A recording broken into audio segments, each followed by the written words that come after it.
কুমিল্লার ১৪ গ্রামে রোকসানা আক্তার নামের এক নারীকে ঘিরে এলাকায় চাঞ্চল্য সৃষ্টি হয়েছে।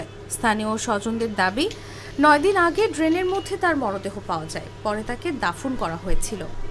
এমনই ঘটনা ঘটেছে ১৪ গ্রাম উপজেলার গুণবতী ইউনিয়নের রাজবল্লভপুর গ্রামে। ফিরে আসা রোকসানা আক্তার ওই এলাকার মৃত তাজুল ইসলামের মেয়ে। খোঁজ নিয়ে জানা যায়, মে মাসের শেষের দিকে রোকসানা বাড়ি থেকে ছোট ভাই সালাউদ্দিনের চট্টগ্রামের বাসায় বেড়াতে যান। ১ জুন ভোরে কাউকে কিছু না জানিয়ে তিনি বাসা থেকে বের হন। এরপর আত্মীয় স্বজন সহ বিভিন্ন স্থানে খোঁজাখুঁজি করেও তার সন্ধান পাওয়া যায়নি।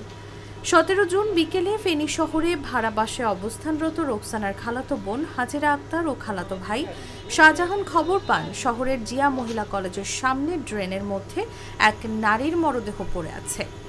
বিষয়টি রোকসানার ভাই ইবাইদুল হককে ফোনে জানানো হয়। রোকসানার লাশ তার বাইরে শনাক্ত করার কারণে বাড়িতে আনছে। আমি এই জন্য মসজিদের স্থানীয় ইমাম হিসাবে জানাজা দিয়েছি।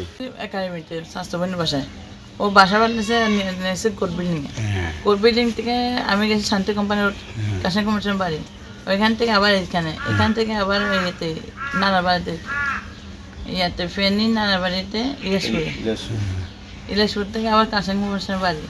এইভাবে ঘুরতে ঘুরতে ১২ দিন ঘুরছি, এরপরে গেছি ঢাকায়। ৯ দিন পর বুধবার বিকেলে হঠাৎ বাড়িতে হাজির হন নিহত রোকসানা। তাকে দেখে সবাই আঁতকে ওঠেন। এ বিষয়ে রোকসানার ভাই ইবাইদুল হক বলেন, রোকসানা আমাদের জানিয়েছে সে নাকি ঢাকায় ছিল, তবে মাঝে মাঝে মানসিকভাবে অসুস্থ হয়ে পড়ে। সেখানে কোনো আত্মীয়ের বাসায় যায়নি, হয়তো রাস্তা বা কারো বাসায় ছিল।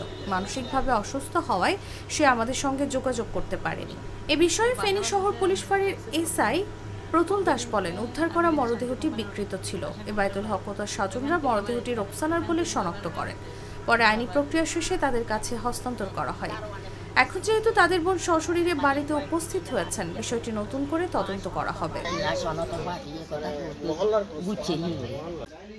বর্ণনা দিবেন আর